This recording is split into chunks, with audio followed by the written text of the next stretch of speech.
dari 4 kitab suci ini, hukum yang boleh digunakan itu hanya Al-Quran. Karena Al-Quran turun yang terakhir.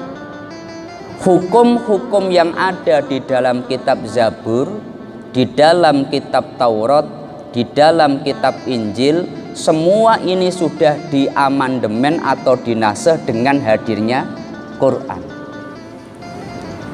Satu contoh, dulu ada banyak orang-orang Yahudi, mereka masuk Islam. Sebut saja Abdullah bin Salam, seorang ulama besar di agama Yahudi, yang dia setelah Nabi hijrah di Madinah, setelah terjadi dialog panjang, akhirnya Abdullah bin Salam ikrar 2 kalimat syahadat. Namun setelah masuk Islam, Abdullah bin Salam itu dia tidak mau makan daging onta. Dia juga tidak begitu memuliakan hari Jumat. Dalam pandangannya yang menjadi hari besar tetap hari Sabat atau hari Sabtu. Maka Allah menurunkan ayat untuk mengkritik orang-orang seperti ini. Udkhulu fis-silmi kafah. Masuklah Islam secara keseluruhan. Jangan ketika sudah mengikrarkan 2 kalimat syahadah, ikrar masuk Islam, tapi di hatinya masih ada syariat agama yang lama.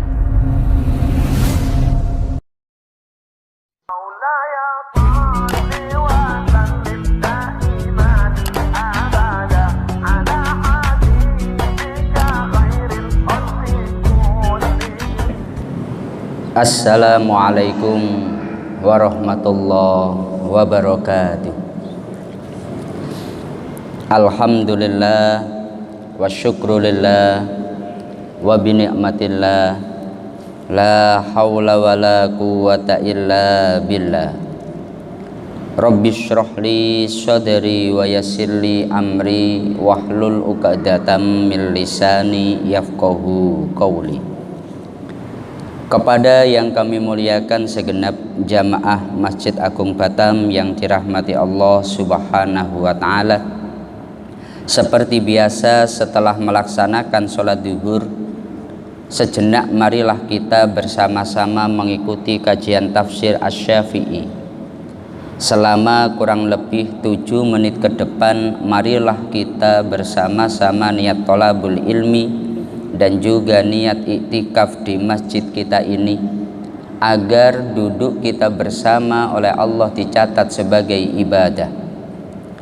Adapun pembahasan kita kali ini sampai pada ayat 105 dalam surat Al-Anbiya. Allah berfirman, Bismillahirrahmanirrahim. Walaqad katabna fiz zaburi mim ba'di dzikri annal arda yarithuha ibadiyas sholihun. Yang artinya, sungguh telah kami tulis di dalam Zabur setelah tertulis di dalam Az-Zikri, yakni Lauhil Mahfud, bahwa bumi ini diwarisi oleh hamba-hambaku yang solih. Di dalam kitab Imam Asy-Syafi'i diriwayatkan beliau berkata, Taurat adalah kitab yang diturunkan oleh Allah kepada Nabi Musa. Injil adalah kitab yang diturunkan kepada Nabi Isa. Dan Suhuf merupakan lembaran yang diturunkan kepada Nabi Ibrahim. Semua itu tidak diketahui oleh mayoritas orang-orang Arab sebelum Allah menurunkan firman-Nya. Allah berfirman, walaqad katabna fiz zaburi mim ba'di dzikri annal arda yarithuha ibadiyas sholihun. Ayat yang kita bahas ini adalah ayat yang menegaskan Allah telah menulis di dalam kitab Zabur setelah tertulis di dalam kitab Lauhil Mahfud, bahwasanya yang tertera dalam Lauhil Mahfud Allah menegaskan bumi ini diwarisi oleh hamba-hamba Allah yang soleh. Jadi memang Allah itu memiliki atau Allah menurunkan beberapa kitab kepada para nabinya. Nabi Musa oleh Allah diberi kitab Taurat. Nabi Isa oleh Allah diberi kitab Injil. Nabi Dawud oleh Allah diberi kitab Zabur. Sedangkan Rasulullah Shallallahu Alaihi Wasallam beliau oleh Allah diberi kitab terakhir, yakni Al-Quranul Karim. Dalam rukun iman kita wajib mengimani 4 kitab suci ini. Artinya ini memang wahyu dari Allah Subhanahu wa ta'ala. Hanya saja kalau dalam isi Zabur itu tidak ke hukum-hukum. Zabur itu lebih bersifat seperti syair-syair atau kidung-kidung yang diturunkan kepada Nabi Dawud. Maka ketika Nabi Dawud membacanya, karena begitu indahnya untaian-untaian lagu yang dibawakan Nabi Dawud itu, maka burung-burung, hewan-hewan semuanya ikut hanyut mendengarkan apa yang disampaikan oleh Nabi Dawud. Tapi secara hukum Nabi Dawud itu mengikut Nabi Musa di dalam kitab Taurat. Kalau secara hukum Nabi Dawud, Nabi Sulaiman itu masih mengikut Bani Israel, yakni Nabi Musa di dalam kitab Taurat. Namun bagaimanapun yang namanya Al-Quran ini karena kitab-kitab suci ini karena turunnya tidak bersamaan. Di dalam ulumul Quran ada namanya nasikh mansuh.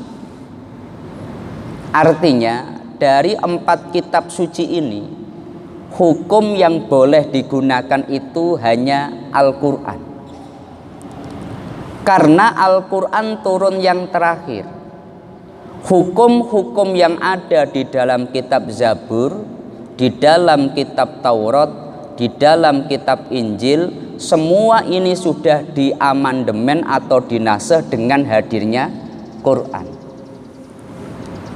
Satu contoh, dulu ada banyak orang-orang Yahudi, mereka masuk Islam.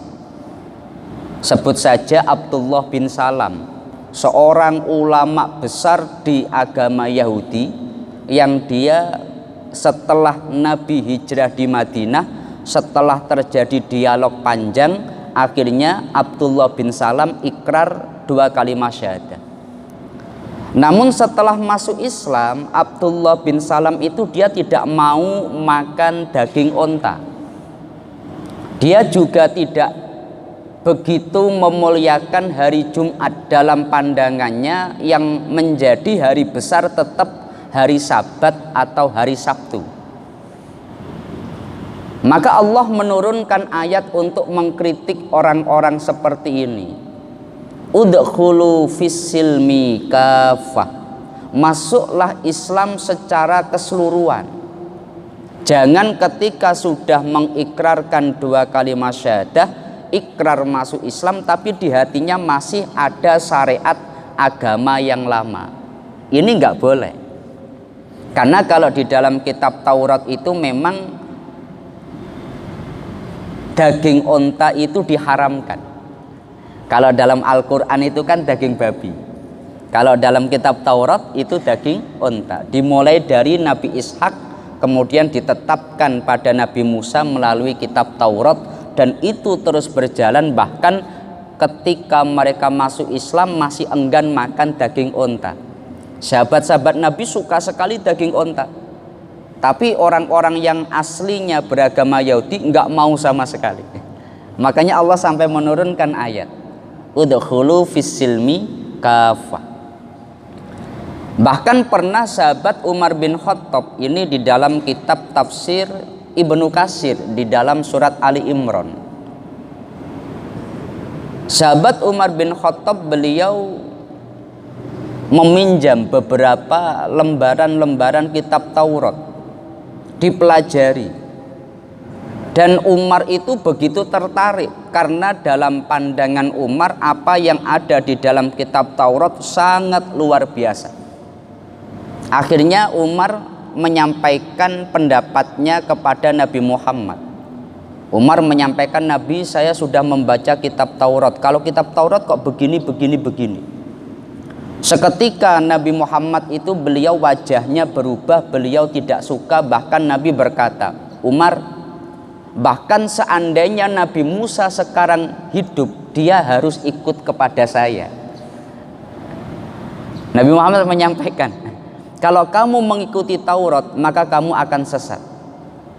Bahkan seandainya Nabi Musa hidup, dia akan mengikuti saya. Tapi bukan berarti kemudian kita menafikan kitab Taurat, kitab Injil, kitab Zabur, karena ini di dalam rukun iman kita tetap statusnya sebagai kitab suci. Cuma kaitan hukum yang kita pakai adalah Quran, karena Al-Quran kitab yang terakhir. Kemudian di dalam ayat ini ditegaskan bahwa Allah menegaskan bumi itu diperuntukkan atau diwarisi oleh hamba-hamba Allah yang soleh. Orang bisa disebut soleh itu tidak mudah, Pak. Ya, tidak mudah. Soleh itu artinya al-mudawamah ala ta'at. Dia senantiasa melakukan ketaatan. Tidak orang yang baru melakukan kebaikan terus mendapatkan label soleh, tidak. Tapi untuk mendapatkan status soleh, orang itu harus continue. Dia istiqomah jamaah. Setelah terus melakukannya baru bisa disebut soleh. Dia istiqomah sedekah. Setelah dia terus melakukannya baru disebut soleh. Dan seterusnya dan seterusnya. Ketika ada orang dia sudah bisa memiliki kontinu atau istiqomah dalam ketaatan, orang itulah yang berhak disebut sebagai orang soleh. Ada seorang ulama itu bertanya, bagaimana caranya agar seseorang itu senantiasa didoakan oleh orang lain atau selamat? Karena sekedar contoh, Pak, kita ini kan orang biasa. Kalau mungkin selevel Imam Bukhari, semua umat Islam itu pasti mengingatnya. Tapi kalau kita, katakanlah kita wafat, pasti yang ingat itu ya cuma anak kita atau keluarga kita saja. Tetangga mungkin 1 bulan sudah lupa, atau bahkan sebelum 1 bulan sudah lupa. Orang yang begitu dekat dengan kita kalau wafat butuh waktu bentar, kita mungkin sudah betul-betul tidak ingat lagi. Kadang ketika diingatkan masih mikir siapa ya gitu. Artinya karena kita ini memang bukan siapa-siapa. Tapi ada cara, Pak, agar kita mendapatkan doa dari seluruh umat manusia. Yakni ketika kita bisa menjadi orang soleh. Kalau kita menjadi orang soleh itu kita pasti mendapatkan doa dari seluruh umat Islam di dunia. Karena dalam sholat kita membaca wa ala ibadillahi sholihin. Assalamu alayka ayuhan nabiyyu wa rahmatullahi wa barakatuh. Assalamu alayna wa ala ibadillahi sholihin. Dan semoga keselamatan bagi kami dan bagi hamba-hamba Allah yang soleh.